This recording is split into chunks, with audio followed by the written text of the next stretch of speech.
নমস্কার বন্ধুরা, পুষ্প কিচেনে আপনাদের স্বাগত। আশা করি আপনারা সবাই ভালো আছেন, আমরাও সবাই ভালো আছি।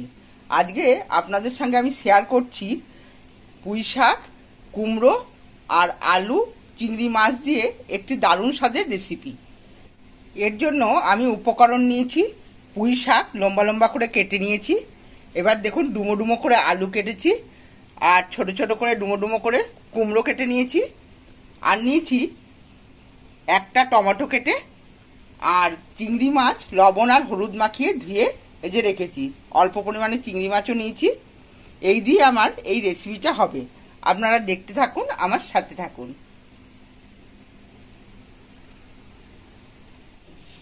কড়াই বসিয়েছি গ্যাসে, এতে অল্প পরিমাণ সর্ষের তেল আমি দিয়ে দিলাম। তেলটা গরম হয়ে গেছে, এবার দিয়ে দেবো চিংড়ি মাছ।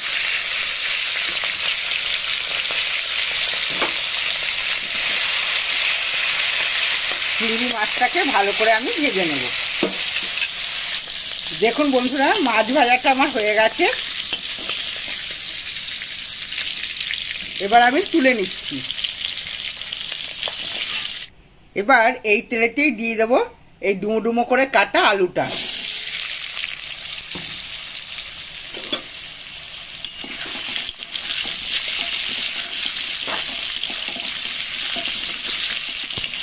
আলুটা হালকা ভাজা হয়েছে, এবার দিয়ে দেবো আমি কুমড়োটা।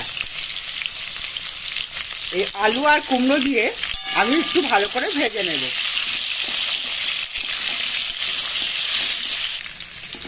আলু আর কুমড়োটা ভালো করে ভাজা হয়ে গেছে, এবার আমি এটাকে তুলে রেখে দেব।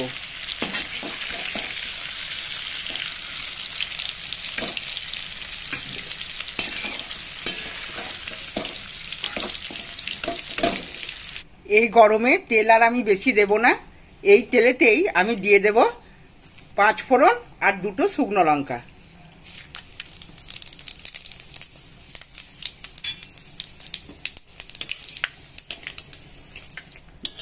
ফোড়নের একটা মিষ্টি সুন্দর সেন্ট বেরিয়ে গেছে। এবার এতে দিয়ে দেব আমি মাঝারি সাইজের 2টো পেঁয়াজ কাটা।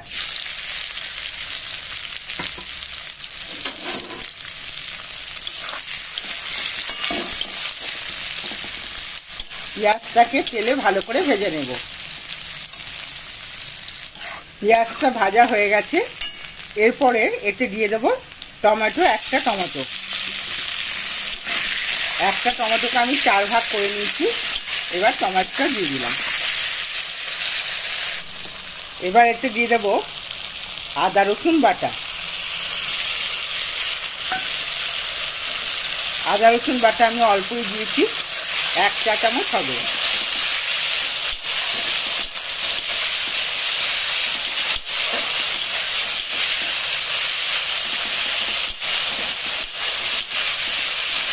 দিয়ে সামান্য ভেজে নেব। এবার দিলাম 1 চামচ হলুদের গুঁড়ো, 1 চামচ জিরের গুঁড়ো, ছোট চামচের 1 চামচ লঙ্কার গুঁড়ো।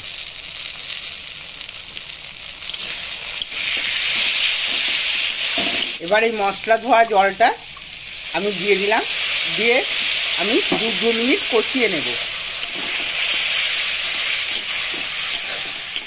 মশলাটা 2 মিনিট কষিয়ে নিতে হবে। মশলাটা 2 মিনিট কষিয়ে নিয়েছি, এতে এবার শাকগুলো দিয়ে দেব।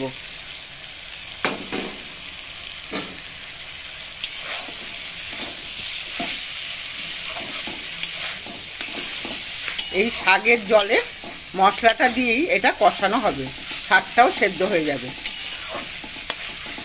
ঢাকা দিয়ে শাকটা আমি সেদ্ধ করে নেব। ঢাকাটা খুলে দিলাম। দেখুন শাকটা আমার ভালো সেদ্ধ হয়ে গেছে, মোটামুটি হয়েছে, আর একটু সেদ্ধ হবে। মোটামুটি সেদ্ধ হয়ে গেছে। এরপরে এতে দিয়ে দেবো পরিমাণ মতো লবণ। আমি আলু ভাজার সময় লবণ দিয়েছি, আর ভিডিওতে দেখানো হয়নি, ওই জন্য লবণটা আমি কম দিলাম। আর দিয়ে দেবো 1 চামচ চিনি।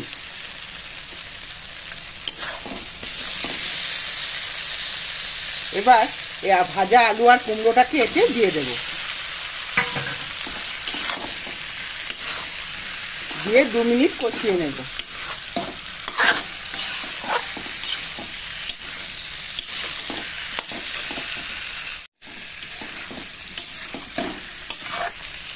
দু মিনিট কষানো হয়ে গেছে। এরপর এতে দিয়ে দেবো হালকা গরম জল। এমনভাবে জলটা দিতে হবে যেন শাক আলু সব কিছু ডুবে থাকে।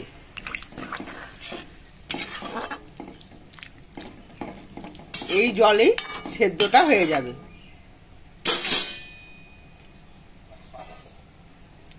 এবার আমি আবার 2 মিনিটের জন্য ঢাকা দিয়ে দিলাম। ঢাকাটা আমি খুলে নিলাম।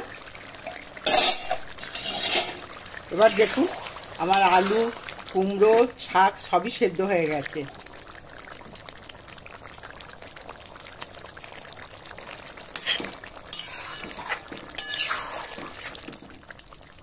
এবার এতে দিয়ে দিলাম চিংড়ি মাছ ভাজা।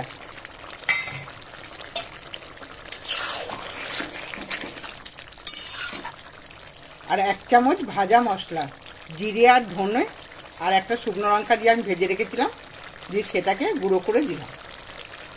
ভাজা মশলা দিলে খেতে দারুণ হয়, স্বাদটাও বেড়ে যায়।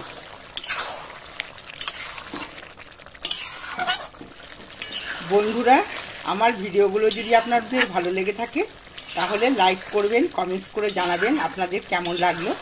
আর আমার চ্যানেলে যারা নতুন বন্ধু আছেন তারা ভিডিওগুলো দেখছেন আর তারা অবশ্যই একটু সাবস্ক্রাইব করবেন, কমেন্টস করবেন, লাইক করবেন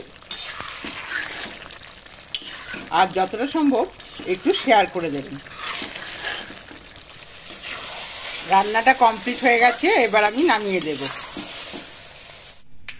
ভিডিওটা এখানেই শেষ করলাম।